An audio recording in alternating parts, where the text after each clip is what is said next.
আসসালামু আলাইকুম রহমতুল্লাহি ওয়া বারাকাতুহু। এই যে কবরের পরিষ্কার কাজ চলতেছে, পুরাটা রং চুনা হবে, ওগুলা সহ যা আছে সবগুলো আমরা নতুন হবে, রমজান উপলক্ষে সবগুলা নতুন হবে। খালি আমরা ভালো জামা কাপড় কিনবো, কবরস্থানও ঠিক রাখতে হবে, বাপমার কবরও ঠিক রাখতে হবে, এগুলো যত্ন নিতে হবে। সারা জীবনে এরা আমগো যত্ন নিছে, আপনারাও মাঝে মাঝে যত্ন নেবেন। আমি তো কন্টিনিউ নিই, আপনাদের বাবা মার কবরপত্র পরিষ্কার রাখবেন। জি, আসসালামু আলাইকুম রহমতুল্লাহি ওয়া বারাকাতুহু।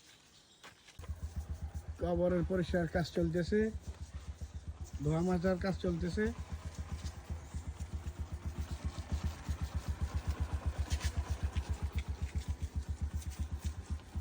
পুরাটা এইগুলা সহ সব যা আছে সব পরিষ্কার হবে, এগুলো পুরাটা রং হবে। পুরা কবরস্থান সন্ধ্যার মতো একদম কতক্ষণ পরে দেখা যাবে সব নতুন।